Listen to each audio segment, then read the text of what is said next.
আজকের আর সকালে বেরোয়নি, যেহেতু কালকে চলে যাবো, তাই ভাবলাম একটু বেলার দিকে কাছে যে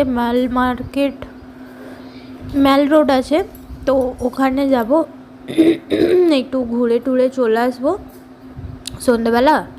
আর যেহেতু কাল মানে বেরোবো, তো সব কিছু গোছাতেও হবে, তো সেই জন্য তাই ব্রেকফাস্ট হচ্ছে সকালে ওই হোটেলের যে রেস্টুরেন্ট আছে না, তো ওখানটায় অর্ডার দিয়ে ওরা বানিয়ে দিয়েছিলো, কিন্তু যা দাম নিয়েছিল রে ভাই, বাপরে! মানে এইটুকু কর্নফ্লেক্স দুধ দিয়েছে, লোকের পেটও ভরবে না, তারই দাম। এইটুকু কর্নফ্লেক্সের দামই মনে হয় 200 টাকা না 150 টাকা, আমার ঠিক মনে নেই, এরকমই ছিল। আর আমি নিয়েছিলাম পোহা, তবু দাম নিয়েছে, কিন্তু তবুও বেশি একটু দিয়েছে যাতে পেটটা ভরে যায়। আর তারপরে হচ্ছে ওখান থেকে ঘুরে এসে ম্যাল রোড থেকে তারপরে মানে রাত্রে হচ্ছে একটুখানি খেয়ে নিয়েছিলাম রুটি আর চিকেন ফিকেন করে।